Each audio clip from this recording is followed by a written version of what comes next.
to Tamil Gospel Tabernacle channel. We once again welcome you all in the sweet and the loving name of our Lord Jesus Christ. ஒரு முறை கூட கர்த்தராகிய இயேசு கிறிஸ்துவின் இனிமையும் மதுரமான நாமத்தில் நாங்கள் உங்களை வரவேற்கிறோம். And we know that our good shepherd is in our midst even this evening. இந்த மாலையிலும் நம்முடைய நல்ல மேய்ப்பன் நம்முடைய மத்தியில் இருக்கிறார் என்று நாம் அறிவோம். And he wants to bless every one of us. நாம் ஒவ்வொருவரையும் அவர் ஆசீர்வதிக்க விரும்புகிறார். And shall we all turn to Psalms 23 and read the first two verses. 23ஆம் சங்கீதம் முதல் 2 வசனங்களை நாம் வாசிப்போம். கர்த்தர் என் மேய்ப்பராயிருக்கிறார், நான் தாழ்ச்சியடையேன். அவர் என்னை புல்லுள்ள இடங்களில் மேய்த்து அமர்ந்த தண்ணீர்கள் அண்டையில் என்னை கொண்டு போய் விடுகிறார்.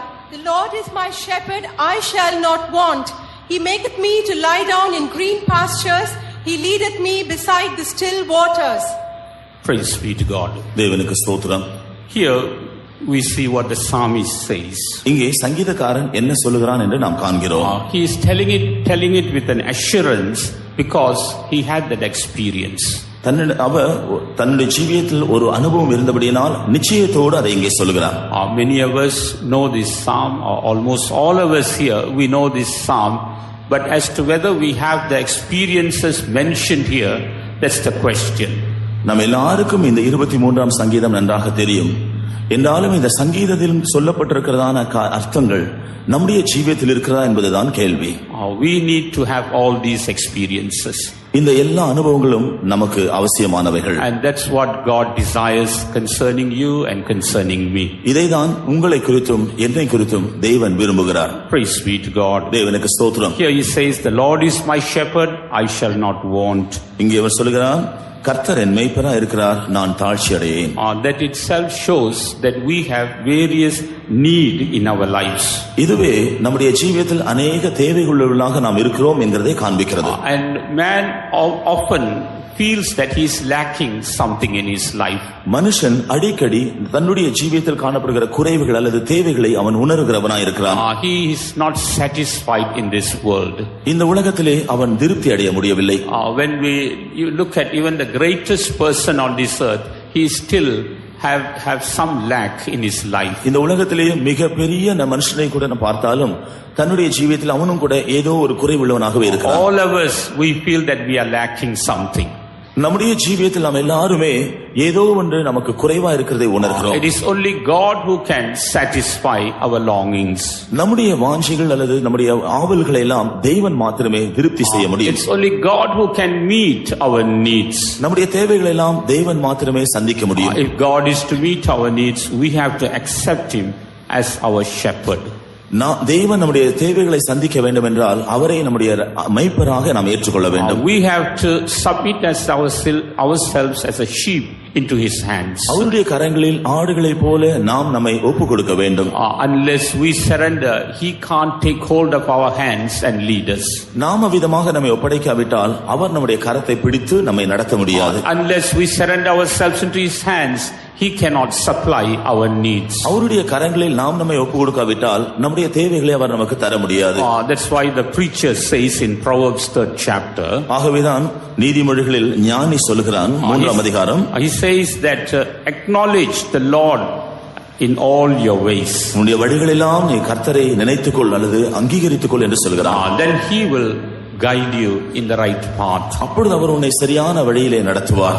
And he will give you health to your body and also strength to your inner man.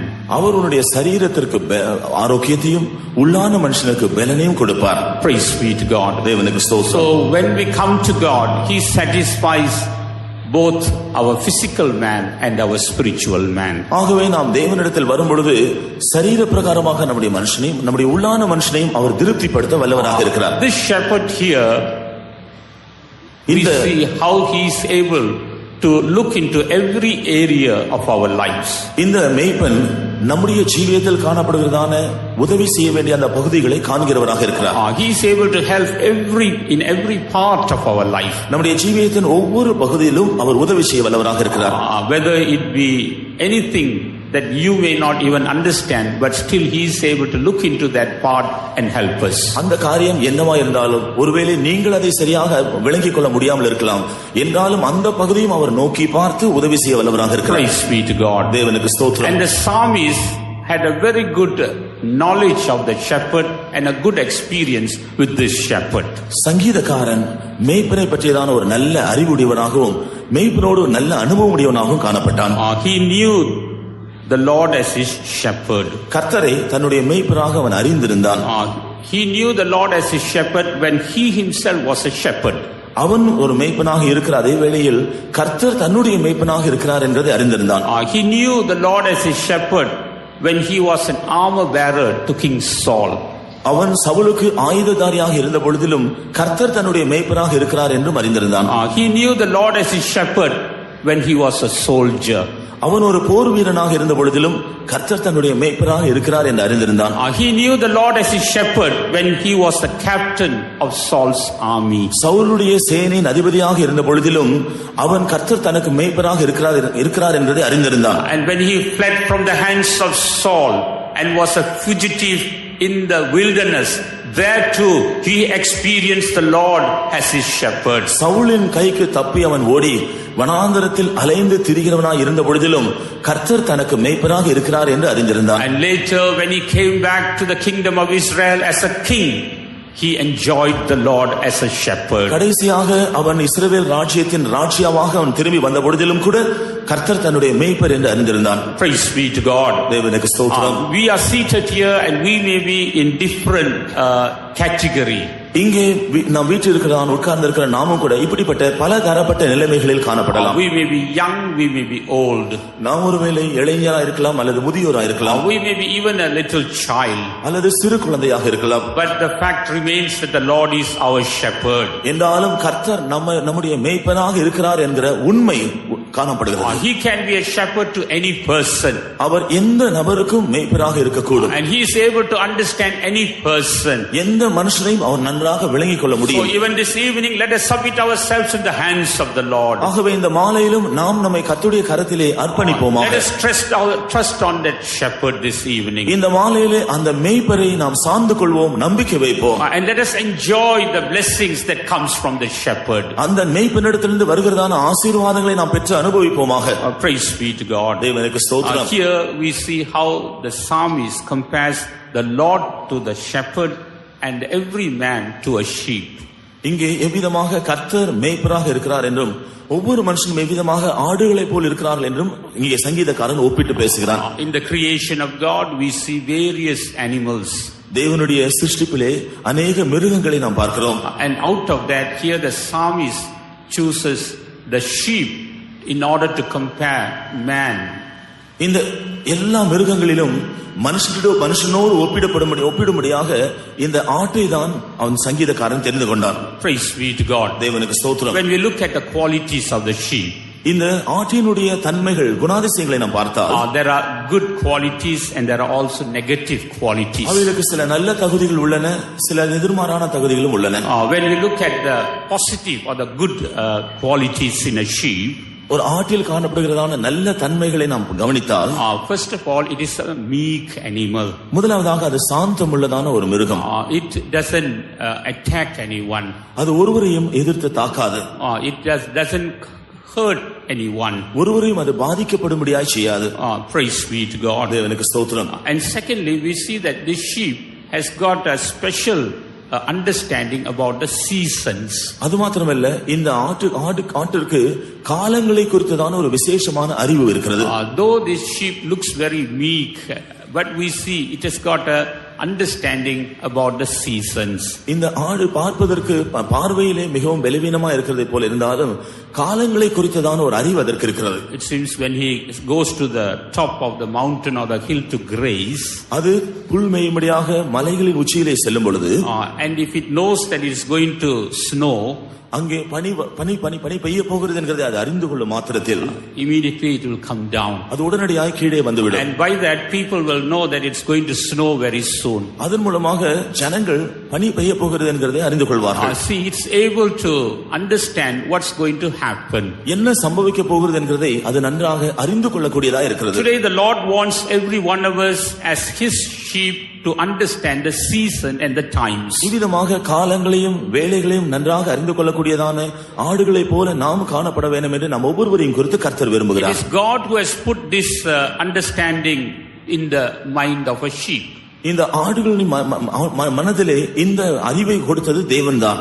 Praise be to God. தேவனுக்கு ஸ்தோத்திரம். If we are the Lord's sheep, he will give us this understanding. நாம் கர்த்தருடைய ஆடுகளாய் இருப்போம் என்றால் நமக்கும் கூட இந்த அறிவை விளக்கத்தை அவர் கொடுப்பார். Therefore tonight let us come to our shepherd.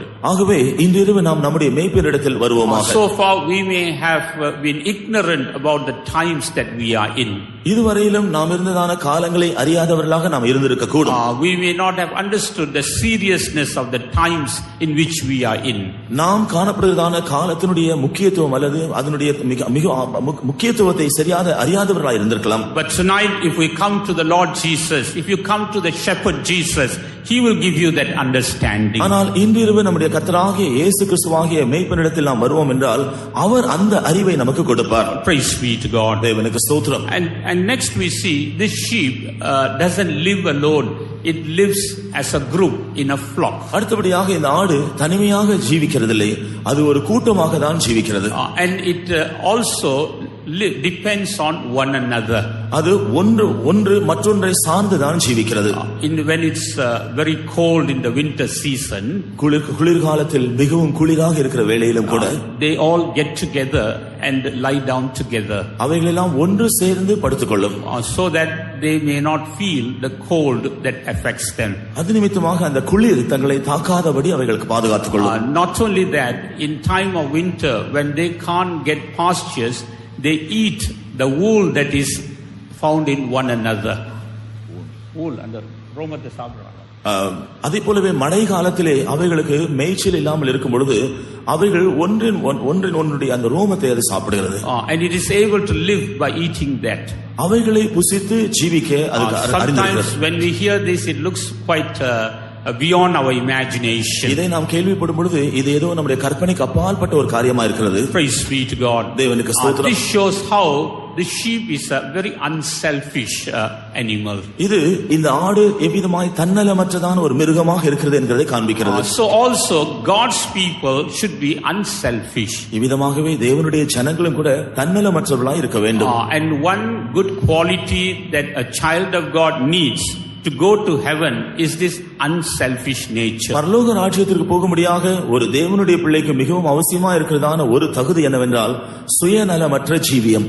When we read in the book in the gospel of Saint Matthew, மத்தேயு சுவிசேஷத்திலே நாம் படிக்கும் பொழுது in chapter 25 there Jesus calls one group of people as a sheep and another group of people as goat. கர்த்தராகிய இயேசு கிறிஸ்து இங்கே ஒரு கூட்டத்தாரை செம்மறியாடுகள் என்றும் வேறொரு கூட்டத்தாரை வெள்ளாடுகள் என்றும் சொல்லுகிறார். And when we look at the quality found in the sheep in that chapter, அந்த பகுதியிலே சொல்லப்பட்டிருக்கிறதான அந்த செம்மறியாடுகளுடைய தன்மைகளை நாம் பார்த்தால் we can summarize everything in this one character.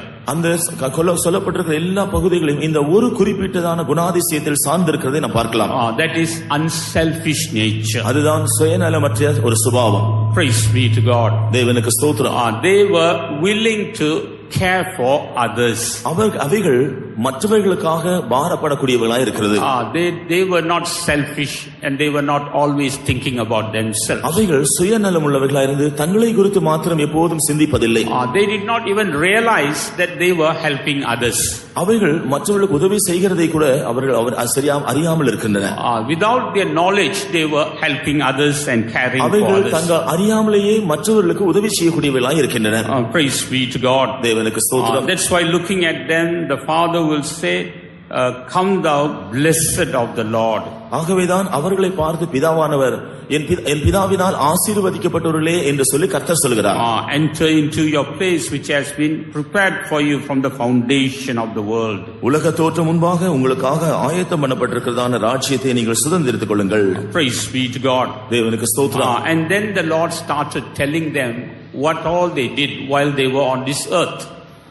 வீதமாய் சொன்ன பின்பு அவர்கள் என்ன தன்மைகள் எல்லாம் உடையவர்களாக இருந்தார்கள் என்கிறதை கர்த்தர் சொல்கிறார். What all they did while they were on this earth. அவர்கள் இந்த பூமியில் இருந்த பொழுது என்னவெல்லாம் செய்தார்கள் என்று சொல்கிறார். He says that I was an hungered and he gave me meat.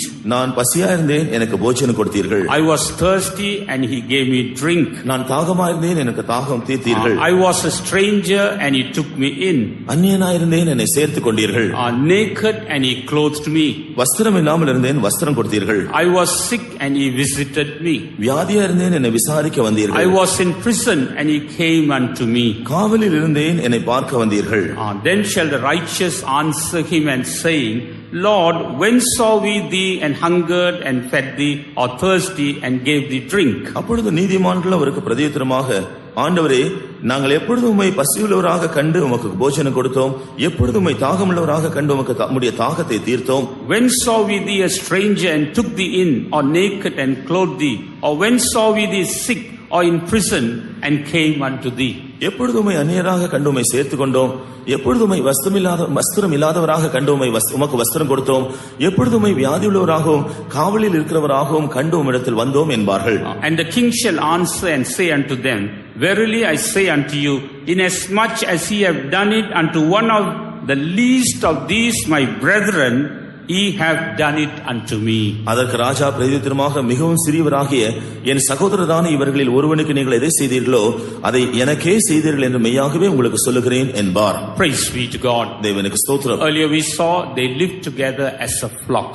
அவைகள் மந்தையாக ஒன்றாக சேர்ந்து ஜீவிக்கும் என்று நாம் சற்று முன்பு பார்த்தோம். And they care for one another. அவைகள் ஒன்றுக்காக ஒன்று கவலைப்படுகிறதாக இருக்கிறது. And that's what here Jesus also explains. அதைதான் இந்த பகுதியிலே இயேசு கிறிஸ்து விவரிக்கிறார்.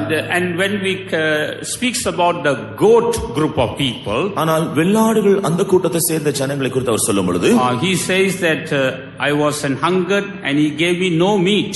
நான் பசியா இருந்தேன் நீங்கள் எனக்கு போஜனம் கொடுக்கவில்லை. I was thirsty and he gave me no drink. நான் தாகமா இருந்தேன் நீங்கள் என் தாகத்தை தீர்க்கவில்லை. I was a stranger and he took me not in. நான் அந்நியனா இருந்தேன் நீங்கள் என்னை சேர்த்துக் கொள்ளவில்லை. Naked and he clothed me not. வஸ்திரம் இல்லாமல் இருந்தேன் நீங்கள் எனக்கு வஸ்திரம் கொடுக்கவில்லை. Sick and in prison and he visited me not. வியாதி உள்ளவனாகவும் காவலில் அடைக்கப்பட்டவனாயும் இருந்தேன் நீங்கள் என்னை விசாரிக்க வரவில்லை என்பார். Then shall they also answer him saying, Lord, when saw we thee and hungered or athirst or a stranger or naked or sick or in prison and did not minister unto thee? அப்பொழுது அவர்களும் அவருக்கு பிரதியுத்தரமாக, ஆண்டவரே, உம்மை பசியுள்ளவராகவும் தாகமுள்ளவராகவும் அந்நியராகவும் வஸ்திரம் இல்லாதவராகவும் வியாதிப்பட்டவராகவும் காவலில் அடைக்கப்பட்டவராகவும் நாங்கள் கண்டு எப்பொழுது உமக்கு உதவி செய்யாமல் இருந்தோம் என்று என்பார்கள். Then shall he answer them saying, Verily I say unto you, inasmuch as ye did it not to one of the least of these, ye did it not to me. அப்பொழுது அவர் அவர்களுக்கு பிரதியுத்தரமாக, மிகவும் சிறியவர்களாகி இவர்களில் ஒருவனுக்கு நீங்கள் எதை செய்யாதிருந்தீர்களோ அதை எனக்கே செய்யாதிருந்தீர்கள் என்று மெய்யாகவே உங்களுக்கு சொல்லுகிறேன் என்பார். So this is the minimum quality to enter into heaven. ஆகவே பரலோக ராஜ்யத்தில் பிரவேசிப்பதற்கு மிகவும் குறைந்த தகுதிகள் இவைகள் நமக்கு அவசியம். Of course the word of God says we are saved by grace. நாம் தேவனுடைய கிருபையினால் ரட்சிக்கப்பட்டிருக்கிறோம் என்று வேதவசனம் சொல்கிறது. But the salvation doesn't stand there. ஆனால் அங்கே ரட்சிப்பு அங்கே நிற்கிறதில்லை. That salvation works in our life in order to bring forth this kind of a fruit or quality. இப்படிப்பட்டதான பலன்களை அல்லது சுபாவங்களை நம்முடைய ஜீவியத்தில் பிறப்பிக்கும்படியாக அந்த ரட்சிப்பு நம்முடைய ஜீவியத்தில் கிரியை செய்கிறது. Praise be to God. தேவனுக்கு ஸ்தோத்திரம். So if we say we are saved and if we don't have this quality, we won't be accepted in heaven. ஆகவே நான் ரட்சிக்கப்பட்டிருக்கிறேன் என்று சொல்ல பின்பு இந்த தகுதிகள் நம்முடைய ஜீவியத்தில் காணப்படாவிட்டால் பரலோகத்தில் நாம் அங்கீகரிக்கப்பட முடியாது. That's why one man of God said, ஆகவேதான் ஒரு தேவனுடைய மனுஷன் சொன்னார், salvation is free, ரட்சிப்பு இலவசமானது, but to go to heaven you have to pay for it. ஆனால் பரலோகத்திற்கு போவதற்கு நீங்கள் கிரயம் செலுத்த வேண்டும். Praise be to God. தேவனுக்கு ஸ்தோத்திரம். So in these days God wants us to be that sheep which belongs to the good shepherd. ஆகவே இந்த நாட்களில் நல்ல மேய்ப்பனுக்கு சொந்தமா இருக்கிறதான ஆடுகளாய் நாம் காணப்படும்படியாக ஆண்டவர் நம்மை குறித்து விரும்புகிறார். Therefore let us all come closer to that shepherd. ஆகவே நாம் அந்த மேய்ப்பனுக்கு சமீபமாக நெருங்கி வருவோம். As we come closer to that shepherd, we can see all these qualities flowing from him into our lives. இந்த மேய்ப்பரிடத்திலே நாம் நெருங்கி வரும்பொழுது இந்த எல்லா குணாதிசயங்கள் தகுதிகளும் அவரிடத்திலிருந்து நமக்கு பாய்ந்து வருகிறதை காணலாம். Praise be to God. தேவனுக்கு ஸ்தோத்திரம். And another quality of this sheep is it knows its shepherd. ஆடுகளுடைய மற்றொரு தன்மை என்னவென்றால் அது தன்னுடைய மேய்ப்பனை அறிந்திருக்கிறது. The word of God says when the shepherd calls out by name, the sheep will come.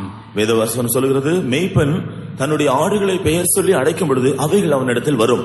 But if a stranger calls, it will not come but rather run away from that place. A stranger when it calls. ஆனால் அந்நியன் ஒருவன் அழைத்தால் அவைகள் அங்கே வராமல் அங்கிருந்து ஓடி போய்விடும். Praise be to God. தேவனுக்கு ஸ்தோத்திரம்.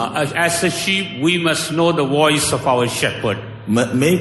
ஆடுகளாக நம்முடைய மேய்ப்பனுடைய சத்தத்தை நாம் அறிந்தவர்களாய் இருக்க வேண்டும். Even this evening, how many of us can say that I am able to hear the voice of my shepherd? இந்த மாலையிலும் நான் என்னுடைய மேய்ப்பனுடைய சத்தத்தை கேட்கக்கூடியவனாக இருக்கிறேன் என்று நம்மில் எத்தனை பேர் சொல்ல முடியும்? If you say yes, I am able to hear his voice, I can understand his voice, shall we all lift up our hands and shout one hallelujah? நான் என்னுடைய மேய்ப்பனுடைய சத்தத்தை அதை நான் கேட்கிறேன், அதை அறிந்திருக்கிறேன் என்று சொல்லக்கூடியவர்களாக இருந்தால் நம்முடைய கரங்களை உயர்த்தி ஒரு ஹல்லேலூயா சொல்லுவோமா? Hallelujah. Praise be to God. தேவனுக்கு ஸ்தோத்திரம். As long as we are able to understand our shepherd, his voice, we will not go astray. நம்முடைய மேய்ப்பனையும் அவருடைய சத்தத்தையும் நாம் நன்றாக அறிந்து கொள்ளும் பொழுது ஒரு நாள் நாம் வழி தவறி செல்ல மாட்டோம். We will be walking in the right way. சரியான வழியிலே நாம் நடக்கிறவர்களாக இருப்போம். But the moment we lose that voice, then we will be going in a wrong way. ஆனால் அவருடைய சத்தத்தை கேட்கிறதை நாம் கேட்கிற அனுபவத்தை இழந்து விட்டால் அந்த நிமிஷமே நாம் வழி விலகி போக ஆரம்பிப்போம்.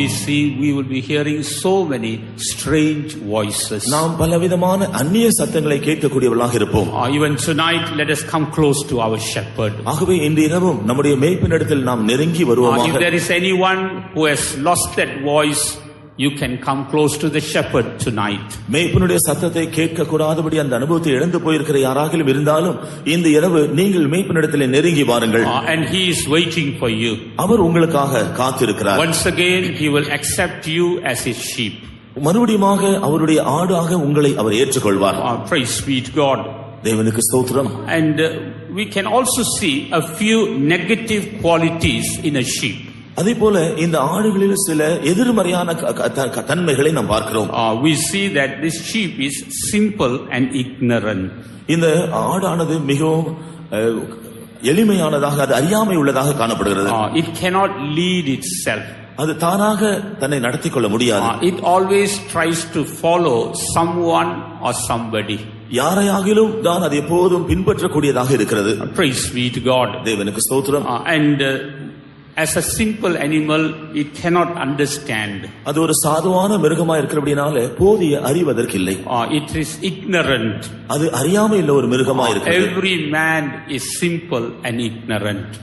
ஒவ்வொரு மனுஷனும் கூட சாதுவானவன், அவர் அறியாமை உள்ளவனாக காணப்படுகிறான். Though he may have so many other knowledge, but still he is unable to understand the real matter.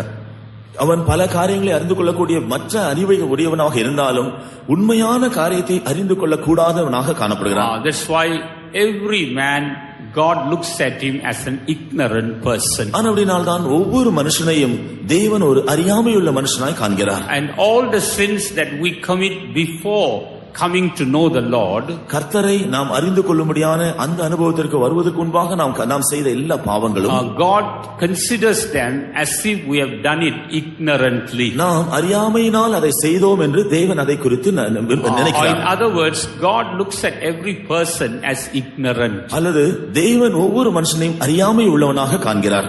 That's why even Saint Paul says, I was a persecutor, I was a blasphemer, and I was such a wicked person, but I did it ignorantly. ஆனபடியால் தான் பரிசுத்த பவுல் தன்னுடைய ஜீவியத்தை குறித்து சொல்லும் பொழுது, முன்பு நான் தூஷிக்கிறவனாகவும் துன்பப்படுத்துகிறவனாகவும் பொல்லாத மனுஷனாகவும் இருந்தேன், என்றாலும் இவைகளெல்லாம் நான் என்னுடைய அறியாமையினால் செய்தேன் என்று சொல்கிறார். Any sin that we did before coming to know the Lord, God considers them as if we have done it in ignorance. நாம் கர்த்தரை அறிந்து கொள்ளக்கூடிய அனுபவத்திற்கு வருவதற்கு முன்பாக நாம் செய்த எந்த பாவத்தையும் அறியாமையினால் நாம் செய்தோம் என்றுதான் கர்த்தர் எடுத்துக்கொள்கிறார். You can read for yourself in 1 Timothy 1st chapter verse 13 what St. Paul says, that all the sins that he did before, he did it ignorantly and in unbelief. 1 தீமோத்தேயு முதலாம் அதிகாரம் 13ஆம் வசனத்தில் நீங்கள் படித்து பார்த்துக் கொள்ளுங்கள். பரிசுத்த பவுல் அறியாமை உள்ளவனாகவும் அவிசுவாசம் உள்ளவனாக இருந்த பொழுது தான் செய்த எல்லா தப்பிதங்களையும் அங்கே சொல்லுகிறார். Praise be to God. தேவனுக்கு ஸ்தோத்திரம். So even now, if there is anyone who has not known the Lord Jesus, you have not accepted the Lord Jesus, the Lord will forgive all your sins. ஆகவே இன்னும் கர்த்தரை அறியாதவர்களாக யாராகிலும் இருந்தால், இன்னும் கர்த்தராக இயேசு கிறிஸ்துவை ஏற்றுக்கொள்ளாதவர்களாக நீங்கள் யாராகிலும் இருந்தாலும், இதுவரையில் நீங்கள் செய்த எல்லா பாவங்களையும் கர்த்தர் உங்களுக்கு மன்னிப்பார். He considers them as if you have done it ignorantly. நீங்கள் அறியாமையினால் அதை செய்தீர்கள் என்றுதான் அவர் உங்களை காண்கிறார். And he has paid a price for you at Calvary. உங்களுக்காக அவர் கல்வாரி சிலுவையிலே ஒரு கிரயத்தை செலுத்தி இருக்கிறார். He has laid down his life for you at Calvary. தன்னுடைய சொந்த ஜீவனையே உங்களுக்காக அவர் சிலுவையிலே வைத்திருக்கிறார். If there is anyone who has not accepted Jesus tonight, Jesus is waiting for you. ஆகவே கர்த்தராகிய இயேசு கிறிஸ்துவை இன்னும் ஏற்றுக்கொள்ளாத யாராகிலும் இங்கே இந்த இரவு இருந்தால், அவர் இன்று உங்களை ஏற்றுக்கொள்ள அழைக்கிறார்.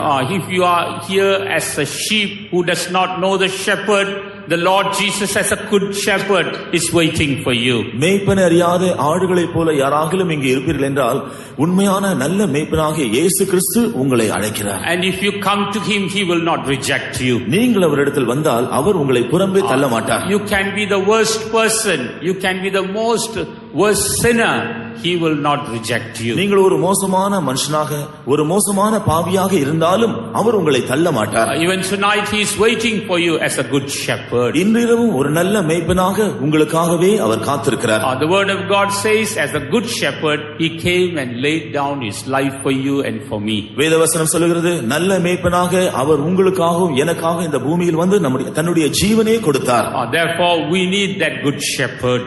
ஆகவே அந்த நல்ல மேய்ப்பன் தான் நமக்கு வேண்டும். Let us come to that good shepherd tonight. அந்த நல்ல மேய்ப்பனிடத்திலே இன்று இரவு நாம் வருவோமாக. And let us come and receive pardon from our sins. நம்முடைய பாவங்களுக்கு மன்னிப்பை நாம் அவரிடத்தில் வந்து பெற்றுக்கொள்வோமாக. Let us be washed by that shepherd. அந்த மேய்ப்பனாலே நாம் கழுவப்படுவோமாக. That shepherd has shed his life, his blood for you, so that he may wash you and me. உங்களையும் என்னையும் அவர் கழுவும்படியாக தன்னுடைய சொந்த ஜீவனை, ரத்தத்தை அவர் சிந்தினார். Praise be to God. தேவனுக்கு ஸ்தோத்திரம். And even today he is waiting for you. இன்றும் கூட அவர் உங்களுக்காக காத்திருக்கிறார். Even this night he is waiting for you. இந்த இரவிலும் அவர் உங்களுக்காகவே காத்திருக்கிறார். Perhaps he may have spoken to you over and over again, and you may have turned a deaf ear to his call. ஒருவேளை அவர் உங்களிடத்திலே பல சந்தர்ப்பங்கள் மறுபடியும் பேசியிருந்தாலும் நீங்களோ செவித்தனம் உள்ளவர்களாக அவருடைய சத்தத்திற்கு இருந்திருக்கலாம். But tonight he is once again calling you. ஆனால் இன்று இரவு மறுபடியுமாக அவர் உங்களை அழைக்கிறார். Let us not turn a deaf ear to his call. ஆகவே அவருடைய அழைப்பிற்கு நாம் செவித்தனம் உள்ளவர்களாய் மாறிவிட வேண்டாம். Let us yield to the call of Jesus tonight. இன்று இரவு இயேசுவினுடைய அழைப்பிற்கு நாம் அடிபணிவோமாக. Let us humble ourselves and come to him right now. நாம் நம்மை தாழ்த்தி அவரிடத்தில் இப்பொழுதே கடந்து வருவோமாக. Let us come to his feet right now. அவருடைய பாதத்தில் இப்பொழுதே கடந்து வருவோமாக. Let us pour out our heart at his feet. நம்முடைய இருதயத்தை அவருடைய பாதத்திலே ஊற்றி விடுவோமாக. And he will accept us and he will forgive us. அவர் நம்மை ஏற்றுக்கொள்வார், அவர் நம்மை மன்னிப்பார். Once again he is calling you tonight. ஆகவே மறுபடியுமாக இந்த இரவு அவர் உங்களை அழைக்கிறார். Praise be to God. தேவனுக்கு ஸ்தோத்திரம். And next we see that this sheep is a defenseless animal. அடுத்தபடியாக இந்த ஆடு மற்றவர்களை சார்ந்து கொள்ளக்கூடியதான ஒரு அனுபவமாக இருக்கிறது. It is defenseless. It has got no defense at all. அது தன்னை பாதுகாத்துக் கொள்ளக்கூடிய தன்மை இல்லாத அப்படிப்பட்ட ஒரு நிலைமையில் இருக்கிறது. That's why it needs a shepherd. ஆகவேதான் அதற்கு ஒரு மேய்ப்பன் தேவை. Because it is so defenseless, there are so many wild beasts waiting to devour that sheep. அது பாதுகாத்துக் கொள்ள கூடாத ஒரு நிலைமையில் இருக்கிறபடியால் பல துஷ்ட மிருகங்கள் அதை விழுங்கும்படியாக காத்திருக்கிறது. But tonight if you will open your heart, he will come and be a defense for you. ஆனால் இன்றிரவு நீங்கள் உங்களுடைய இருதயத்தை திறந்து அவரிடத்தில் வருவீர்கள் என்றால் அவர் உங்களை பாதுகாக்கிறவராய் மாறுவார். That's why the word of God says that the Lord is the rock of defense for us. ஆனபடியால்தான் கர்த்தர் நம்மை பாதுகாக்கக்கூடிய கன்மலையாக இருக்கிறார் என்று வேத வசனம் சொல்கிறது. We can come to that rock, we can come to that shepherd tonight. அந்த கன்மலையினிடத்தில், அந்த மேய்ப்பனிடத்தில் இன்று இரவு நீங்கள் வரலாம். And once we come to him, we can be safe and sound. நாம் அவரிடத்தில் வந்துவிட்டால் அங்கே சுகபத்திரமாய் காணப்படுவோம். No enemy can touch us when we are under the care of a shepherd. இந்த மேய்ப்பனுடைய பாதுகாப்பில் நாம் பராமரிப்பில் இருக்கும் பொழுது எந்த சத்துருவும் நம்மை தொட முடியாது. He will keep us and preserve us. அவர் நம்மை பாதுகாத்துக் கொள்வார். The word of God says that he is the good shepherd and he will be willing to face the enemy on our behalf. வேதவசனம் சொல்கிறது அவர் ஒரு நல்ல மேய்ப்பன் என்று. ஆகவே நம்முடைய நிமித்தமாக நம்முடைய சத்துருவை அவர் சந்திக்க ஆயத்தமாக இருக்கிறார். He will not allow us to face the enemy and to be killed, but rather he will face the enemy and take that challenge. அவர் நாம் சத்துருக்களை சந்தித்து நாம் கொல்லப்படும்படியாக இடம் கொடுக்க மாட்டார். நமக்கு பதிலாக அவர் சத்துருவை சந்தித்து சத்துருடைய சவாலை சந்திக்க ஆயத்தமாக இருக்கிறார். Even tonight that good shepherd is waiting. இந்த நல்ல மேய்ப்பன் இன்று இரவும் காத்திருக்கிறார். That good shepherd is calling you and me tonight. இந்த நல்ல மேய்ப்பன் இன்று இரவு உங்களையும் என்னையும் அழைத்துக் கொண்டிருக்கிறார். Therefore let us obey the call of that good shepherd. ஆகவே அந்த நல்ல மேய்ப்பனுடைய அழைப்பிற்கு நாம் கீழ்ப்படிவோமாக. Praise be to God. தேவனுக்கு ஸ்தோத்திரம். When we don't have that good shepherd, we will go astray. அந்த நல்ல மேய்ப்பன் நமக்கு இல்லாவிட்டால் நாம் வழி தவறி போய் விடுவோம். In the book of Zechariah chapter 10 verse 2 we read that the sheep has gone astray because there is no shepherd. சகரியா 10ஆம் அதிகாரம் 2ஆம் வசனத்தில் சிப்பனியா 2:10 வசனத்திலே நல்ல மேய்ப்பன் இல்லாதபடியால் ஆடுகள் வழி தவறி போய் விட்டன என்று சொல்லியிருக்கிறார். When there is no shepherd, the tendency for the sheep to go astray is too much. மேய்ப்பன் இல்லாத சமயத்தில் ஆடுகள் வழி தப்பி போகக்கூடியதான தன்மை அதிகமாய் அதற்குள் காணப்படும். That's why we have to always be under the care of a shepherd. ஆகவேதான் நம்முடைய நல்ல மேய்ப்பனுடைய பராமரிப்பில் எப்போது நாம் காணப்பட வேண்டும். Praise be to God. தேவனுக்கு ஸ்தோத்திரம். And we must all come to the good shepherd. நாம் அந்த நல்ல மேய்ப்பனிடத்தில் நாம் எல்லாரும் வர வேண்டும். Otherwise we will become a prey to the enemy. இல்லாவிட்டால் சத்துருவுக்கு நாம் இரையாக மாறிவிடுவோம். The enemy is called the wicked shepherd. அந்த சத்துருவானவன் பொல்லாத மேய்ப்பன் என்று சொல்லப்படுகிறான். And as a wicked shepherd he is just waiting to devour us. பொல்லாத மேய்ப்பனாக நம்மை விழுங்கி போட அவன் காத்திருக்கிறான். That's why the wicked shepherd is also called a thief. ஆனபடியால் தான் இந்த பொல்லாத மேய்ப்பன் திருடன் என்று சொல்லப்படுகிறான். The enemy, the devil, he is the wicked shepherd and he is called a thief. சத்துருவாகிய பிசாசானவனான அந்த பொல்லாத மேய்ப்பன் அவன் திருடன் என்று அழைக்கப்படுகிறான். In John the Gospel chapter 10, யோவான் சுவிசேஷம் 10ஆம் அதிகாரம் in verse 10 we read that he is a thief. அவன் ஒரு திருடன் என்று 10ஆம் வசனத்திலே நாம் படிக்கிறோம். And he comes in order to steal. அவன் திருட வருகிறான். He comes in order to kill. அவன் கொல்ல வருகிறான். He comes in order to destroy. அவன் அழிக்கும்படியாய் வருகிறான். He comes to steal away all our spiritual blessings. நம்முடைய எல்லா ஆவிக்குரிய ஆசீர்வாதங்களையும் அவன் திருடிக் கொள்ள வருகிறான். He comes in order to kill our spiritual life. நம்முடைய ஆவிக்குரிய ஜீவியத்தை அவன் கொல்லும்படியாய் வருகிறான். He comes in order to destroy our soul. நம்முடைய ஆத்துமாவை அழிக்கும்படியாய் அவன் வருகிறான். He takes our soul to hellfire and he wants us to be destroyed there. நம்முடைய ஆத்துமாவை நரக அக்கினிக்கு கொண்டு போய் அங்கே அழித்து போட விரும்புகிறான். Because he is going to end up in hellfire, he wants everybody to be sent there. அவன் நரக அக்கினிக்கு போய் முடிவடைய போகிறபடியால் எல்லாரையும் அங்கே இழுத்து கொண்டு போய் முடிவடைய செய்ய அவன் விரும்புகிறான். That's why he is called a wicked shepherd. ஆகவேதான் அவன் பொல்லாத மேய்ப்பன் என்று சொல்லப்படுகிறான். Praise be to God. தேவனுக்கு ஸ்தோத்திரம். As a wicked shepherd we are also able to see some of the terrible qualities in him. பொல்லாத மேய்ப்பனாக அவனுடைய ஜீவியத்தில் காணப்படுகிற சில பயங்கரமான தன்மைகளை சுபாவங்களை நாம் பார்க்கலாம். When we turn to Proverbs 28:15, நீதிமொழிகள் 28ஆம் அதிகாரம் 15ஆம் வசனத்தில் நாம் பார்த்தால், as a wicked shepherd he rules over us in a very cruel manner. அவன் ஒரு பொல்லாத மேய்ப்பனாக மிகவும் கொடூரமாக நம்மை அவன் ஆளுகை செய்கிறான். And that's why we have to be careful about that wicked shepherd. ஆகவே இந்த பொல்லாத மேய்ப்பனுக்கு நாம் மிகவும் ஜாக்கிரதையா இருக்க வேண்டும். And in that Proverbs 28:15 when we read, நீதிமொழிகள் 28ஆம் அதிகாரம் 15ஆம் வசனத்தை நாம் படித்தால், shall we read that verse please? அந்த வசனத்தை படிப்போம். ஏழை ஜனங்களை ஆளும் துஷ்ட அதிகாரி கர்ச்சிக்கும் சிங்கத்துக்கும் அலைந்து திரிகிற கரடிக்கும் ஒப்பாயிருக்கிறான். As a roaring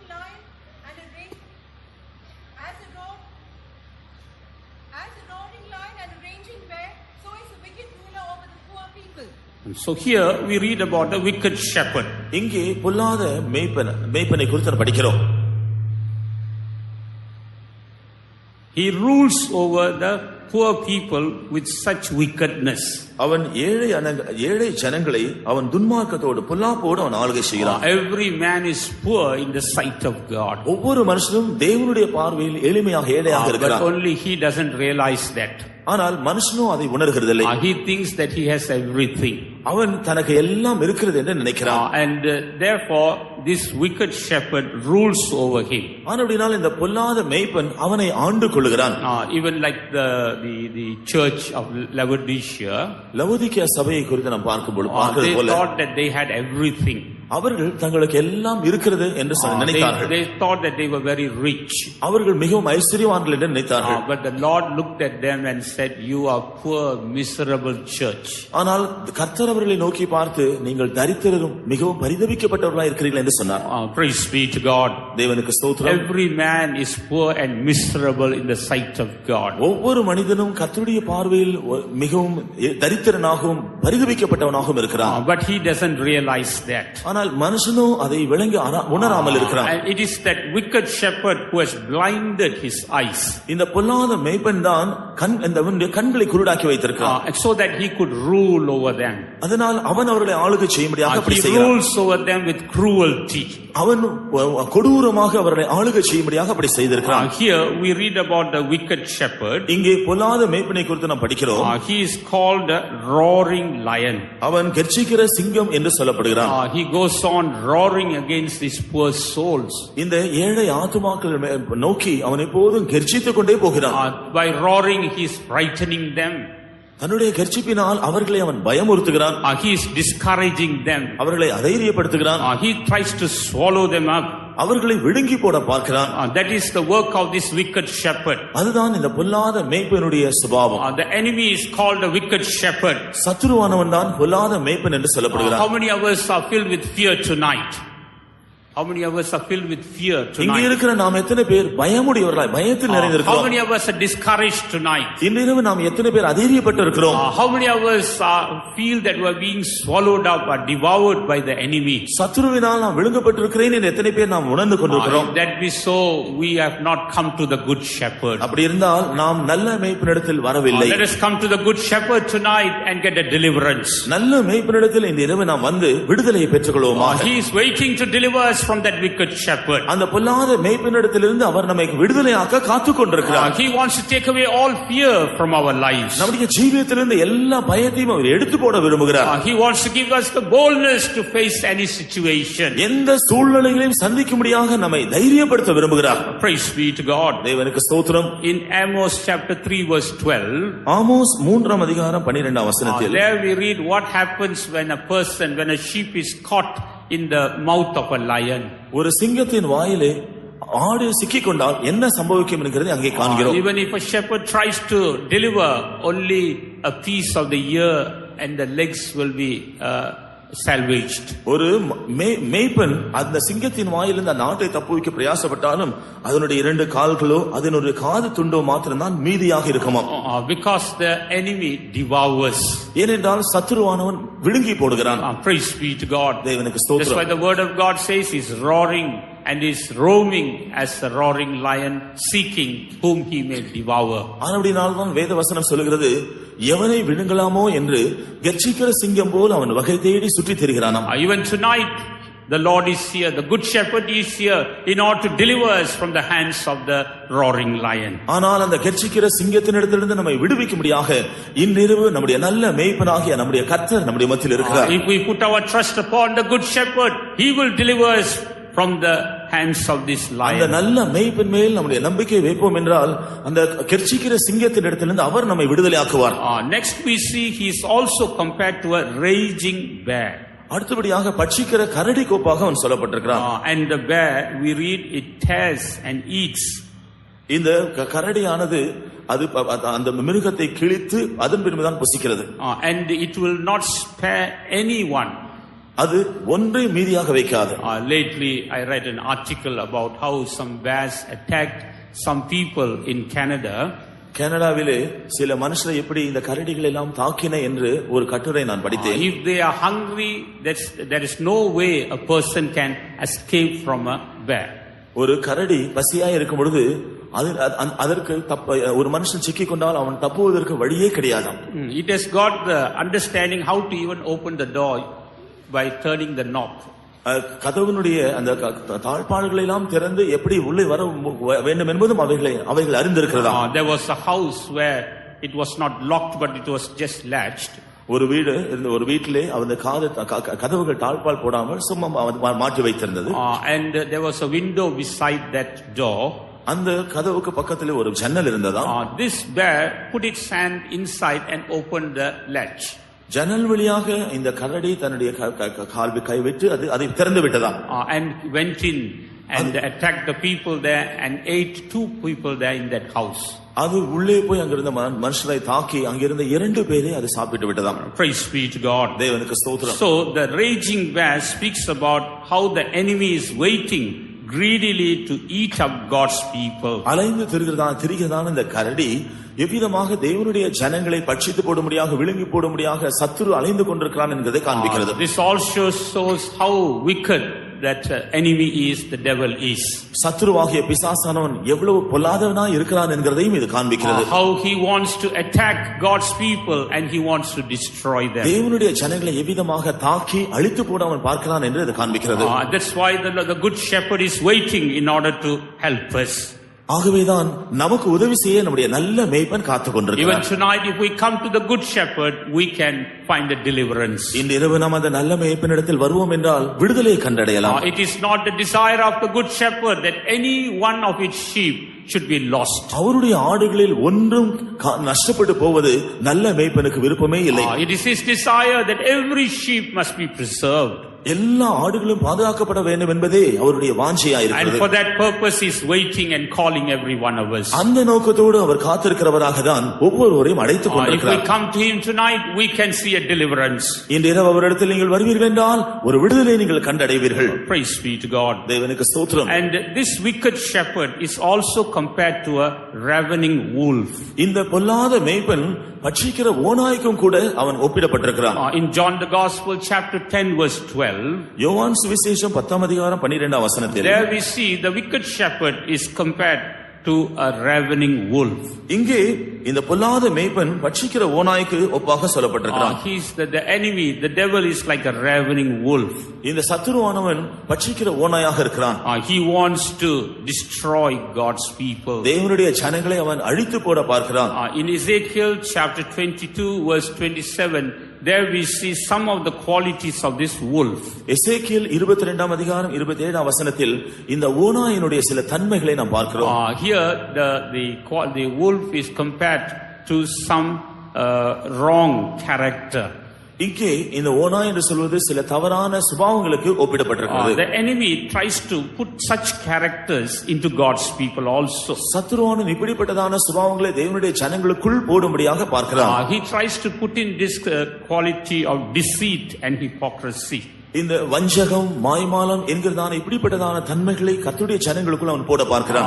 And he tries to put this quality for greed for unlawful wages. இது நிமித்தமாக துக்கத்திற்கும் தவறான முடிவுகளுக்கும் நாம் சந்திக்க முடியாத அவன் செய்கிறான்.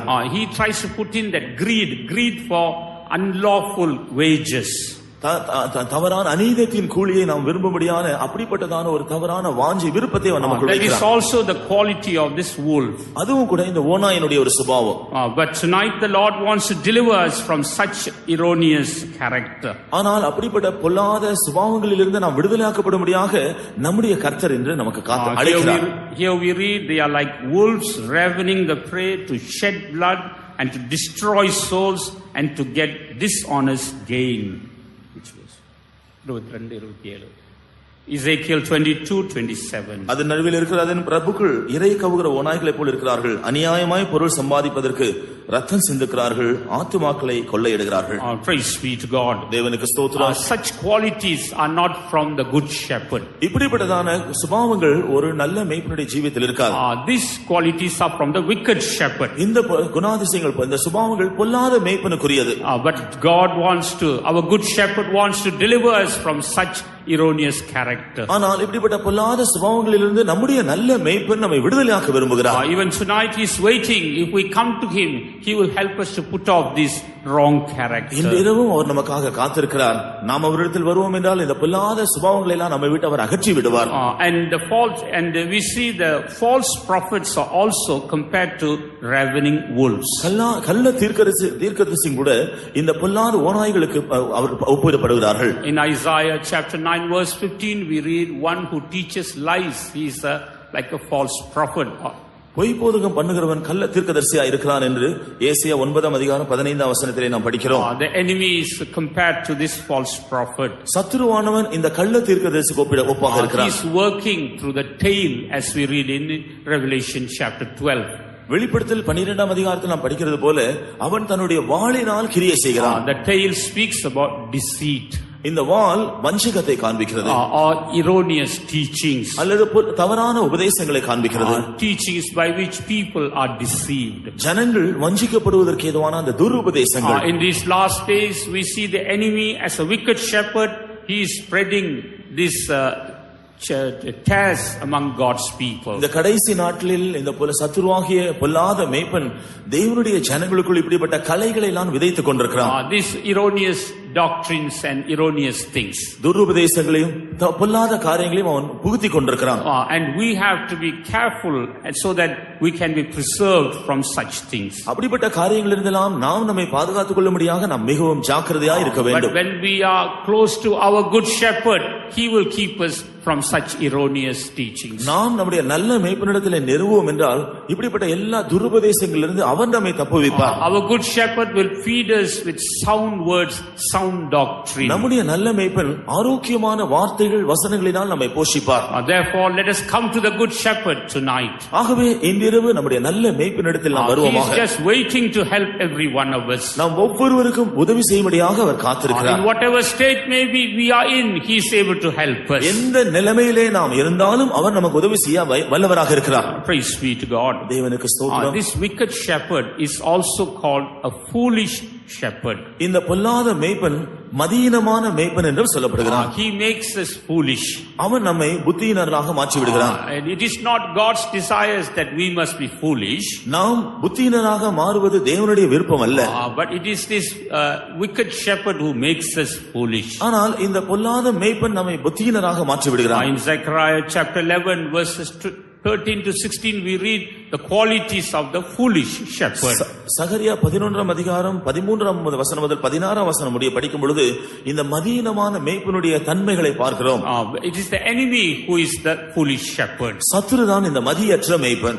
And he makes his sheep also foolish. அவன் தன்னுடைய ஆடுகளையும் மதியற்றவர்களாய் மாற்றி விடுகிறான். He takes away the wisdom of God from their lives. அவருடைய ஜீவியத்திலிருந்து தேவனுடைய ஞானத்தை அவன் எடுத்து விடுகிறான். But our good shepherd is here to deliver us from this foolish shepherd. ஆனால் நம்முடைய நல்ல மேய்ப்பனோ இந்த மதியற்ற மேய்ப்பனிடத்திலிருந்து நம்மை விடுவிக்க காத்திருக்கிறார். In that same chapter, அதே அதிகாரத்தில் in Zechariah chapter 11, Zechariah 11 verse 17 we read about the worthless shepherd. 17 வசனத்திலே பிரயோஜனம் இல்லாத மேய்ப்பன் என்று நாம் படிக்கிறோம். Of course in the King James version it is called idle shepherd, but in other translation we read worthless shepherd.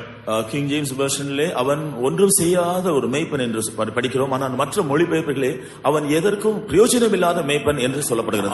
The enemy is a worthless shepherd. சத்துருவானவன் எந்த விதமான தகுதியும் இல்லாத ஒரு மேய்ப்பன். By following him we are not going to gain anything. அவனை பின்பற்றுகிறதுனாலே நாம் ஒன்றையுமே ஆதாயப்படுத்திக் கொள்ள முடியாது. Perhaps he may give us a little worldly enjoyment, but it will take us to eternal damnation. அவன் நமக்கு சில உலக சிற்றின்பங்களை தந்து கடைசியில் ஒரு நித்திய நாசத்திற்கு கொண்டு போய் விடுவான். Therefore, let us not follow the worthless shepherd. ஆனபடியால் அந்த பிரயோஜனம் இல்லாத மேய்ப்பனை நாம் பின்பற்ற வேண்டாம். The good shepherd is waiting for us. ஆனால் நல்ல மேய்ப்பன் நமக்காக He காத்திருக்கிறார். is able to deliver us from the wicked shepherd. பொல்லாத மேய்ப்பனிடத்திலிருந்து அவர் நம்மை விடுவிக்க வல்லவராக And இருக்கிறார். for that purpose, He gave His life on the cross for us. அதற்காகவே அந்த நோக்கத்திற்காகவே தன்னுடைய ஜீவனை அவர் சிலுவையில் கொடுத்தார். On the cross, He met that wicked shepherd. சிலுவையிலே அந்த பொல்லாத மேய்ப்பனை அவர் சந்தித்தார். And He defeated that wicked shepherd. பொல்லாத மேய்ப்பனை அந்த சிலுவையிலே அவர் தோல்வியடைய If செய்தார். we believe the good shepherd, He is able to deliver us from the hands of the wicked shepherd. நல்ல மேய்ப்பனை நாம் இந்த இரவு விசுவாசித்தால் பொல்லாத மேய்ப்பனுடைய கையிலிருந்து அவர் நிச்சயமாய் விடுதலையாக்குவார்.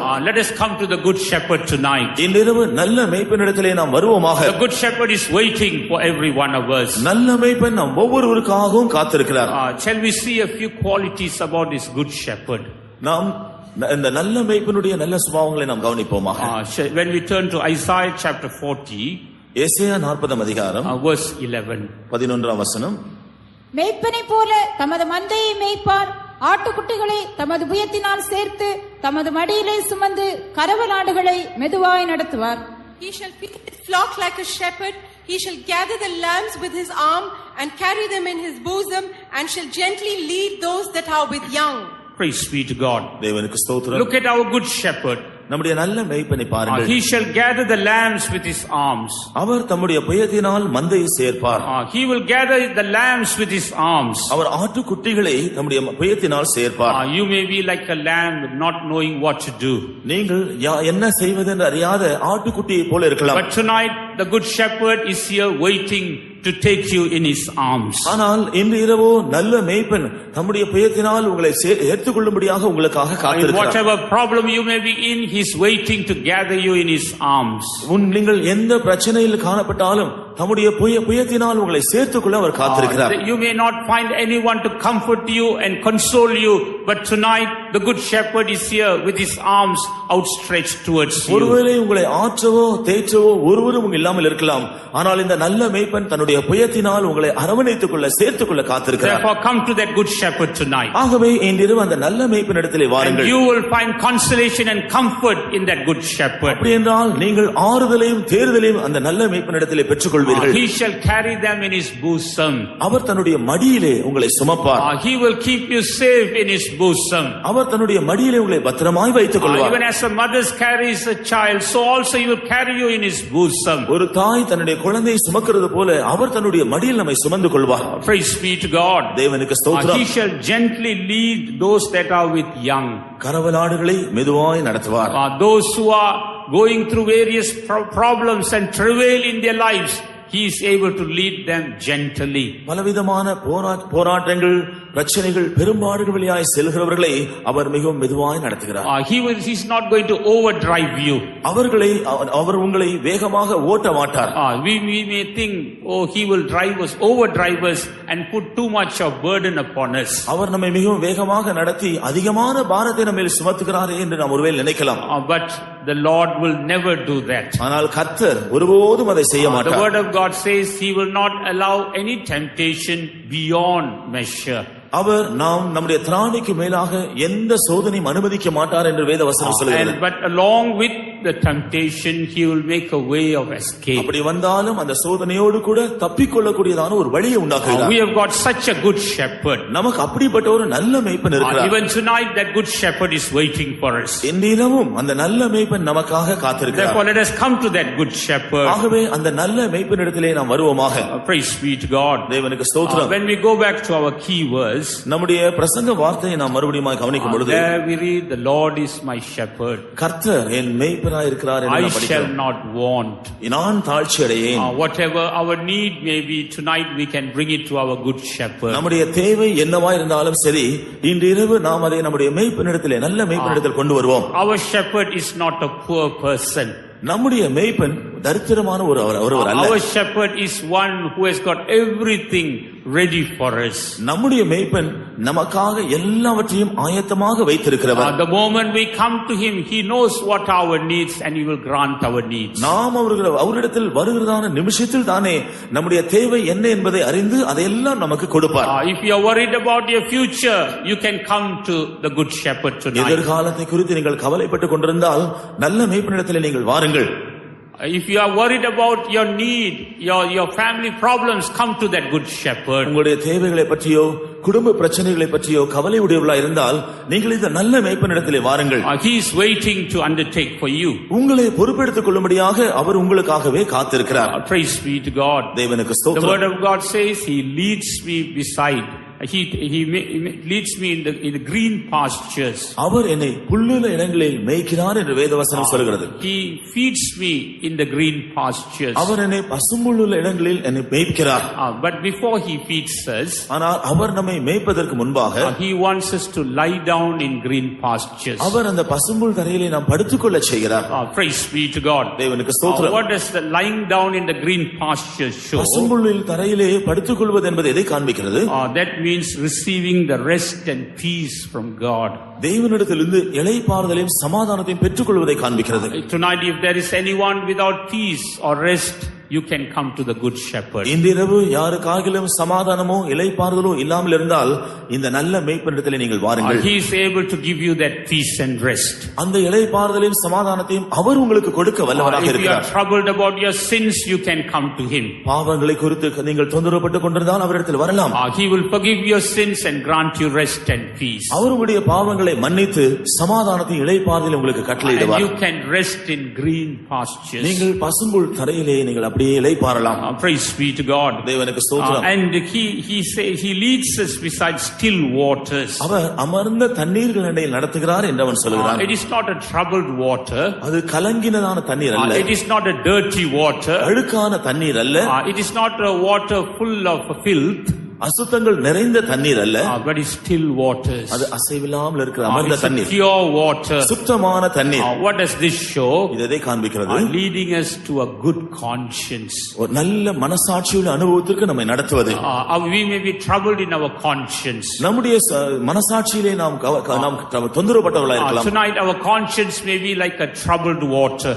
ஒருவேளை இன்றிரவு நம்முடைய மனசாட்சி கலங்கி கொண்டிருக்கிற தண்ணீரை போல இருக்கும். We may think, Lord, can you forgive my sins? கர்த்தாவே என்னுடைய பாவத்தை நீர் மன்னிப்பீரா என்று நாம் சொல்லிக் கொண்டிருக்கலாம். Lord, will I be able to live a holy life? Will I be able to live a ஆண்டவரே holy life? நான் ஒரு பரிசுத்த ஜீவியம் செய்ய முடியுமா? You may be troubled. நீங்கள் அதை குறித்து கலக்கம் But அடைந்திருக்கலாம். tonight the Lord wants to lead you to the still waters. ஆனால் இன்றிரவு கர்த்தர் உங்களை அமர்ந்த தண்ணீரிடத்தில் நடத்த விரும்புகிறார். We get this still waters or this clear conscience by obeying the word of God. தேவனுடைய வசனத்திற்கு கீழ்ப்படிவதனால் இந்த அமர்ந்த தண்ணீராகிய நல்மனசாட்சியின் அனுபவத்தை நாம் பெற்றுக்கொள்ளலாம். When we first obey the word of God in the waters of baptism, நாம் தேவனுடைய வசனத்துக்கு முதலாவதாக தண்ணீர் ஞான ஸ்நானத்தில் கீழ்ப்படிந்தோம். there we got a good conscience. அங்கேதான் நமக்கு நல்மனசாட்சி கிடைத்தது. In 1 Peter chapter 3 verse 21 we read how God gave us a good conscience when we obeyed the Lord in the waters of baptism. 1 பேதுரு 3ஆம் அதிகாரம் 21ஆம் வசனத்திலே நாம் தண்ணீர் ஞான ஸ்நானத்தில் தேவனுக்கு கீழ்ப்படிந்த பொழுது எவ்விதமாய் தேவன் நமக்கு நல்மனசாட்சியை கொடுத்தார் என்று காண்கிறோம். If we have disobeyed God in any matter, tonight you can come to him and make a decision, and once again he will restore that good conscience. நீங்கள் ஏதாகிலும் காரியங்களில் தேவனுக்கு கீழ்ப்படியாதவர்களாய் இருந்திருப்பீர்கள் என்றால் இன்றிரவு நீங்கள் மறுபடியுமாக ஒரு தீர்மானம் செய்து மனஸ்தாபப்பட்டு கர்த்தரிடத்தில் திரும்பி வாருங்கள். அவர் மறுபடியுமாக அந்த நிலைமையில் உங்களை மன்னித்து உங்களுக்கு நல்மனசாட்சியை கொடுப்பார். He will be able to give you that good conscience so that you can go forward boldly in your spiritual life. ஆவிக்குரிய ஜீவியத்திலே தைரியமாய் முன் செல்வதற்கேற்ற நல்மனசாட்சியை அவர் உங்களுக்கு கொடுப்பார். Without this good conscience, he will not be able to feed you with the right food. இந்த நல்மனசாட்சி உங்களுக்கு இல்லாத பட்சத்தில் சரியான ஆகாரத்தினால் உங்களை அவர் போஷிக்க முடியாது. That's why when we read a particular example in the word of God, தேவனுடைய வசனத்திலே இதற்காக ஒரு குறிப்பிட்ட உதாரணத்தை நாம் படித்தால் we read how Jesus fed 5,000 people. இயேசு எவ்விதமாக 5000 பேரை போஷித்தார் என்று நாம் படிக்கிறோம். In Mark chapter 6, மார்க்கு சுவிசேஷம் 6ஆம் அதிகாரம் in verse 39, before he fed the 5,000 with 5 loaves of bread, நாம் 39ஆம் வசனத்திலே 5 அப்பங்களை கொண்டு 5000 பேரை அவர் போஷிப்பதற்கு முன்பாக what did he do? அவர் என்ன செய்தார்? He made them to sit down in green grass. அவர்களை அவர் பசும்புல் தரையின் மேல் அமர்ந்திருக்க செய்தார். First he wants to give us the rest and peace. முதலாவதாக அவர்களுக்கு இளைப்பாறுதலையும் சமாதானத்தையும் கொடுக்கிறார். Then only he started feeding them. அதன் பின்புதான் அவர்களை அவர் போஷிக்க ஆரம்பித்தார். We need that rest and peace and a good conscience for us to eat from the Lord. நமக்கும் கூட கர்த்தரிடத்திலிருந்து புசிக்கும்படியாக நல்மனசாட்சி, அந்த இளைப்பாறுதல், சமாதானம் அவைகள் நமக்கு தேவை. First he wants to give us rest and peace and then good conscience. முதலாவதாக அவர் நமக்கு இளைப்பாறுதலின் சமாதானத்தின் தந்து பின்பு நல்மனசாட்சியை கொடுக்கிறார். It's only after that he started feeding them. அதன் பின்புதான் நாம் அவர்களை போஷிக்க ஆரம்பிக்கிறார். Praise be to God. கர்த்தருக்கு ஸ்தோத்திரம். That's why in the Psalms we read that he restores our soul. ஆகவேதான் அவர் என்னுடைய ஆத்துமாவை மறுபடியுமாக ஆரம்ப நிலைமைக்கு திருப்பி கொண்டு வருகிறார் என்று சொல்லுகிறார். And he leads us in the path of righteousness. நீதியின் பாதைகளிலே நடத்துகிறார் என்று நாம் படிக்கிறோம். Praise be to God. தேவனுக்கு ஸ்தோத்திரம். Here restoring our soul means giving back all the lost experiences. நம்முடைய ஆத்துமாவை மறுபடியுமாய் திருப்புகிறது என்று சொல்லும் பொழுது இழந்து போன எல்லா ஆவிக்குரிய அனுபவங்களையும் நமக்கு திருப்பி கொடுப்பதை காண்பிக்கிறது. Here restoring us to the right place. சரியான இடத்திற்கு நம்மை மறுபடியுமாக அவர் திருப்பி கொண்டு வருகிறார். Perhaps we have gone from the right place where God has kept us. நாம் தேவன் நம்முடைய ஜீவியத்தில் எதிர்பார்த்திருந்த அந்த நல்ல இடத்தை விட்டு விலகி போயிருக்கலாம். But tonight the Lord wants to bring us to that right place. ஆனால் இன்றிரவோ நம்முடைய கர்த்தர் அந்த சரியான இடத்தில் திருப்பி நம்மை கொண்டு வர விரும்புகிறார். Praise be to God. தேவனுக்கு ஸ்தோத்திரம். In Mark chapter 6 verse 40, mark சுவிசேஷம் 6ஆம் அதிகாரம் 40ஆம் வசனத்தில், before he fed them, here we see what he did. அவர்களை போஷிப்பதற்கு முன்பாக அவர் என்ன செய்தார் என்று இங்கே நாம் பார்க்கிறோம். He made them to sit by 100 and by 50. அப்படியே அவர்களை வரிசையாய் 100 பேராகவும் 50 பேராகவும் உட்கார்ந்தார். What does this 150 show? இந்த 100ம் 50ம் எதை காண்பிக்கிறது? It shows an experience of the Holy Spirit baptism. பரிசுத்த ஆவியானவருடைய அபிஷேகத்தின் அனுபவங்களை அது காண்பிக்கிறது. When we receive the baptism of the Holy Spirit, பரிசுத்த ஆவியின் அபிஷேகத்தை அவர்கள் பெற்றுக்கொண்ட பொழுது we read the experience of 50.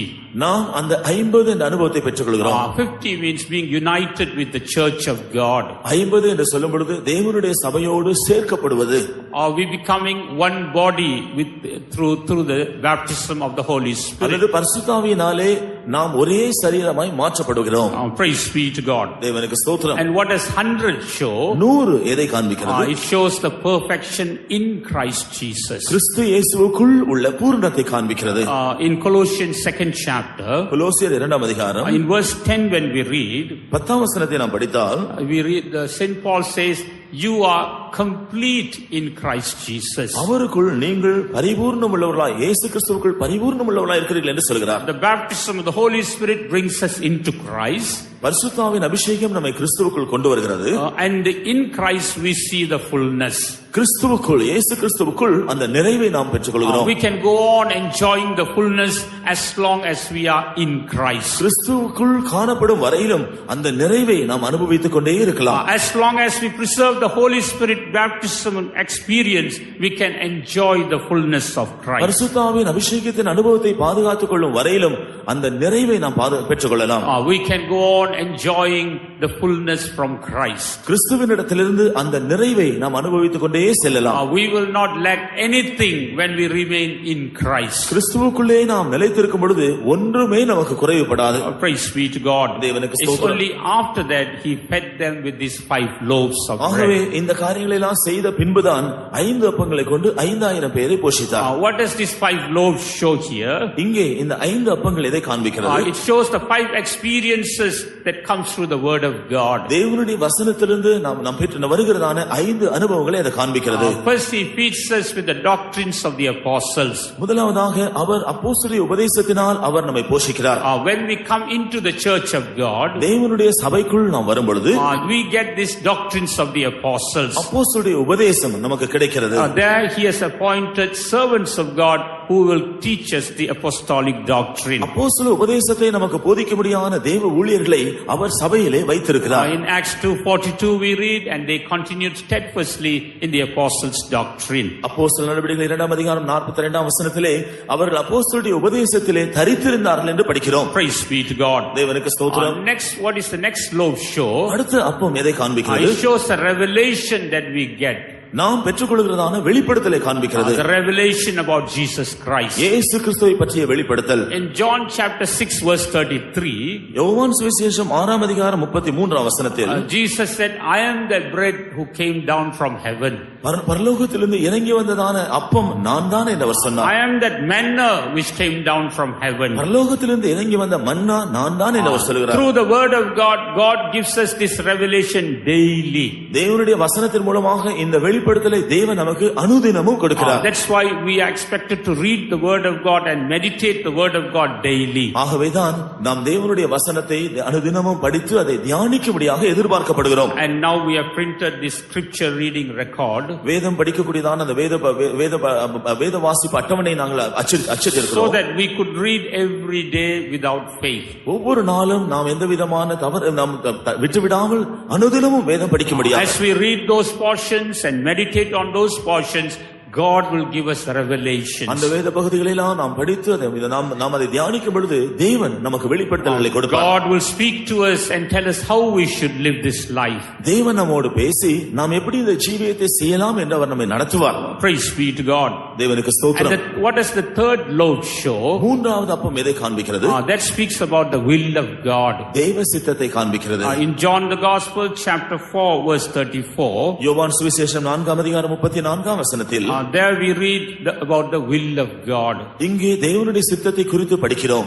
Praise be to God. தேவனுக்கு ஸ்தோத்திரம். We have to do God's will. நாம் தேவ சித்தம் செய்ய வேண்டும். If we are the sheep of the Lord, நாம் கர்த்தருடைய ஆடுகளாக இருப்போம் என்றால் we have to do the will of God. நாம் கர்த்தருடைய சித்தம் செய்ய வேண்டும். If we don't do God's will, we cannot walk in the path of righteousness. நாம் தேவ சித்தம் செய்யாவிட்டால் நீதியின் பாதையிலே நடக்க முடியாது. That's why God reveals his will to us. ஆகவேதான் தேவன் அவருடைய சித்தத்தை நமக்கு வெளிப்படுத்துகிறார். He reveals his will through the word of God. தேவனுடைய வசனத்தின் மூலமாக அவர் தம்முடைய சித்தத்தை நமக்கு வெளிப்படுத்துகிறார். Another name for the Bible is the revealed will of God. வேதத்திற்கு வேறொரு பெயர் வெளிப்படுத்தப்பட்ட தேவ சித்தம் என்பதுதான். Praise be to God. தேவனுக்கு ஸ்தோத்திரம். What does the fourth loaf show? நான்காவது அப்பம் எதை காண்பிக்கிறது? That speaks about the healing that comes through his word. அவருடைய வார்த்தையின் மூலமாக நமக்கு வருகிற சுகத்தை காண்பிக்கிறது. In Matthew chapter 15, மத்தேயு சுவிசேஷம் 15ஆம் அதிகாரம் in verse 26, Jesus calls healing as children's bread. 26ஆம் வசனத்திலே சுகமாகுதலை இயேசு கிறிஸ்து பிள்ளைகளின் அப்பம் என்று சொல்கிறார். Praise be to God. தேவனுக்கு So ஸ்தோத்திரம். when we come to this good shepherd, he will give us this bread of healing to us. நாம் நம்முடைய நல்ல மேய்ப்பனிடத்தில் வரும் பொழுது இந்த சுகமாகுதலாகிய அப்பத்தை அவர் நமக்கு கொடுப்பார். Even tonight he has brought that bread for every one of us. நாம் ஒவ்வொருவருக்காக இன்று இரவும் கூட அவர் அந்த அப்பத்தை கொண்டு வந்திருக்கிறார். We can enjoy that bread from his hand. அவருடைய கரத்திலிருந்து நாம் அந்த அப்பத்தை அனுபவிக்கலாம். If you need that bread, you stretch out your hand and he will place that bread into your hands tonight. உங்களுக்கு அந்த அப்பம் தேவை என்றால் உங்களுடைய கரங்களை நீங்கள் அவரிடத்தில் நீட்டுங்கள், அவர் உங்களுடைய கரங்களில் அந்த அப்பத்தை வைப்பார். Praise be to God. தேவனுக்கு ஸ்தோத்திரம். And the last loaf, கடைசியான அந்த அப்பம், that is called the word of righteousness. அது நீதியின் வசனத்தை காண்பிக்கிறது. In Hebrews 5th chapter verse 13, எபிரேயர் 5ஆம் அதிகாரம் 13ஆம் வசனத்தில் there we read how this word of God leads us into deeper experiences. தேவனுடைய வசனம் எவ்விதமாக நம்மை ஆழமான அனுபவங்களை நடத்துகிறது என்று இங்கே நாம் பார்க்கிறோம். And through those experiences we are able to enjoy the righteousness of God in our lives. இந்த அனுபவங்களின் ஊடாக தேவனுடைய நீதியை நம்முடைய ஜீவியங்களில் நாம் அனுபவிக்கிறோம். That is also called a bread in the word of God. அதுவும் கூட அப்பம் வேத வசனத்தில் அப்பம் என்று சொல்லப்படுகிறது. We need that bread of the word of God. தேவனுடைய வசனமாகிய அந்த அப்பம் நமக்கு அவசியம். And our good shepherd is able to feed us till we are satisfied. நாம் திருப்தி அடையும் வரையிலும் நம்முடைய நல்ல மேய்ப்பன் நம்மை போஷிக்க அவர் வல்லவராக இருக்கிறார். Our good shepherd is able to feed us till we grow to that standard that he expects in our life. அவர் நம்முடைய ஜீவியத்தில் எதிர்பார்க்கிறதான அந்த அளவிற்கு நாம் வளர்ச்சி அடையும் வரையிலும் அவர் நம்முடைய நல்ல மேய்ப்பன் நம்மை போஷிக்க ஆயத்தமாக இருக்கிறார். Even this evening the Lord has brought that 5 loaves of bread in our midst. இந்த மாலையிலும் கூட நம்முடைய கர்த்தர் இந்த 5 அப்பங்களை நம்முடைய மத்தியில் கொண்டு வந்திருக்கிறார். Shall we all surrender our lives to the Lord? நாம் கர்த்தருக்கு நம்முடைய ஜீவியத்தை அர்ப்பணிப்போமாக. Let us enjoy the blessings that comes from the good shepherd. நல்ல மேய்ப்பனிடத்தில் வருகிறதான ஆசீர்வாதங்களை அனுபவிப்போமாக. Shall we all close our eyes for a moment? ஒரு நிமிஷம் நம்முடைய கண்களை மூடுவோமாக. Let us all look at the good shepherd. நல்ல மேய்ப்பனை நாம் நோக்கி பார்ப்போம். Whatever our need may be, let us tell that good shepherd. நம்முடைய தேவை என்னவா இருந்தாலும் நல்ல மேய்ப்பனிடத்தில் அதை சொல்லுங்கள். If you are a sinner, tell the Lord, Lord, I am a sinner. நீங்கள் ஒரு பாவியா இருந்தால் கர்த்தாவே நான் பாவியாக இருக்கிறேன் என்று அவரிடத்தில் If you சொல்லுங்கள். are a sick person, say, oh my good shepherd, I am a sick person. நீங்கள் ஒரு வியாதியஸ்தரா இருந்தால் நல்ல மேய்ப்பரே நான் ஒரு வியாதியுள்ளவனாக இருக்கிறேன் என்று சொல்லுங்கள். If you have gone astray from the flock of God, tell, oh shepherd, good shepherd, I have gone astray. நீங்கள் தேவனுடைய மந்தையை விட்டு நீங்கள் வெளியே போயிருப்பீர்கள் என்றால் நல்ல மேய்ப்பரே நான் மந்தையை விட்டு போய்விட்டேனே என்று சொல்லுங்கள். If you are caught in any snare of the wicked shepherd, tell him and he will deliver you tonight. நீங்கள் பொல்லாத மேய்ப்பனுடைய எந்த விதமான கண்ணியிலே சிக்கிக் கொண்டிருந்தாலும் நல்ல மேய்ப்பனே என்னை விடுதலையாக்கும் என்று சொன்னால் அவர் உங்களை விடுதலையாக்குவார். Tonight the good shepherd is moving in our midst. இந்த இரவு நம்முடைய நல்ல மேய்ப்பன் நம்முடைய மத்தியில் உலாவிக் He கொண்டிருக்கிறார். wants to deliver every one of us. நம் ஒவ்வொருவரையும் அவர் விடுதலையாக்க விரும்புகிறார். He wants to bring us to his fold. அவர் நம்மை அவருடைய மந்தைக்குள்ளே சேர்க்க கொண்டு வர விரும்புகிறார். He wants to heal us of our sicknesses. அவர் நம்முடைய வியாதிகளை சுகமாக்க He விரும்புகிறார். wants to deliver us from every bondage the wicked shepherd has put upon us. பொல்லாத மேய்ப்பன் நம்முடைய ஜீவியத்தில் வைத்திருக்கிற எல்லா கட்டுகளையும் அவர் அவிழ்த்து அகற்ற விரும்புகிறார். He wants to remove every fear from our hearts. நம்முடைய இதயத்திலிருந்து எல்லா பயத்தையும் அகற்றி போட He விரும்புகிறார். wants to remove every bondage, every net that is holding us back. நம்மை கட்டி வைத்திருக்கிறதான அடிமைத்தனத்தை அவர் முற்றிலுமாய் அகற்றி போட விரும்புகிறார். If you believe him, you shall see that deliverance tonight. நீங்கள் விசுவாசித்தால் இன்றிரவே விடுதலையை காண்பீர்கள். Oh, he is moving in our midst as a good shepherd. நல்ல மேய்ப்பராக அவர் நம்முடைய மத்தியிலே உலாவிக் He is கொண்டிருக்கிறார். coming beside you right now. இப்பொழுதே அவர் உங்களுக்கு சமீபமாய் வருகிறார். He wants to grant you your need tonight. அவர் உங்களுடைய தேவையை சந்திக்க விரும்புகிறார். Believe the good shepherd tonight. ஆகவே நல்ல மேய்ப்பனிடத்தில் அதை உரிமை பாராட்டி கேளுங்கள். Touch his hands right now. அவருடைய கரத்தை தொடுங்கள். Touch his garments tonight. அவருடைய வஸ்திரத்தை இரவு You தொடுங்கள். will receive your blessings. நீங்கள் ஆசீர்வாதங்களை You பெற்றுக்கொள்வீர்கள். will receive what you need tonight. நீங்கள் உங்களுடைய தேவைகளை பெற்றுக்கொள்வீர்கள். He is a compassionate Jesus. அவர் மனதுருக்கமுள்ள இயேசு. He is a compassionate Jesus. அவர் மனதுருக்கமுள்ள இயேசு. He is a loving Jesus. அவர் அன்புள்ளதான இயேசு. He is a Jesus who wants to help you tonight. உங்களுக்கு உதவி செய்யும்படியாக அந்த இயேசு You காத்திருக்கிறார். are not going to go back as you have come. நீங்கள் வந்த வண்ணமாய் போக வேண்டிய அவசியம் இல்லை. You are going to receive a definite blessing tonight. இந்த இரவு நீங்கள் ஒரு திட்டவட்டமான ஆசீர்வாதத்தை பெறத்தான் Surrender போகிறீர்கள். your life to that good shepherd. ஆகவே உங்களுடைய ஜீவியத்தை அந்த நல்ல மேய்ப்பனிடத்திலே கொடுங்கள். Hallelujah. கர்த்தரின் மீட்பராயிருக்கிறாரே, தாட்சியடை நின்றுவே. கர்த்தரின் மீட்பராயிருக்கிறாரே, தாட்சியடை நின்றுவே. அவரின் அமர்ந்த தண்ணீர் என்னை நடத்துகிறார். அவரின்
Hallelujah. Hallelujah. Hallelujah. Hallelujah. Hallelujah. Hallelujah. Hallelujah. Hallelujah. Hallelujah. Hallelujah. Hallelujah. Hallelujah. Hallelujah.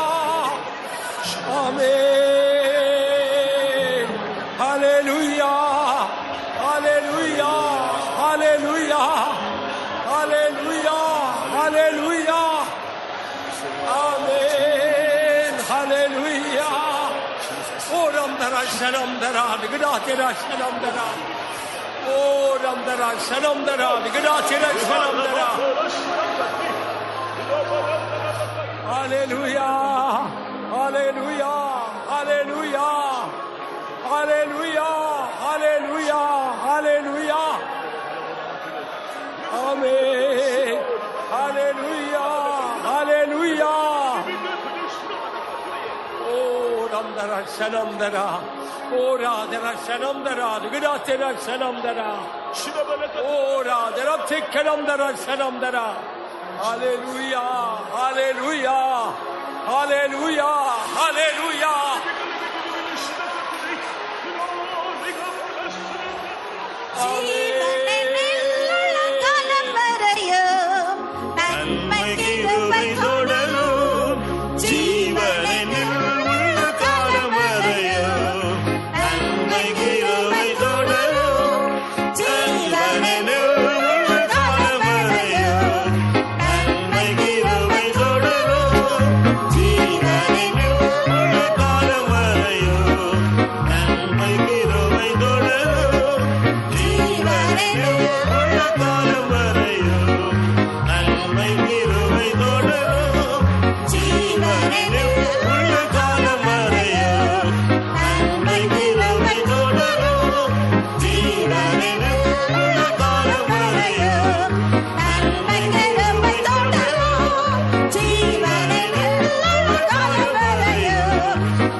Amen.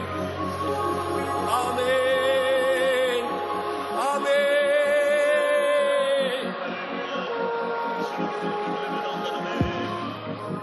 Beloved ones, do we know we have got a caring shepherd?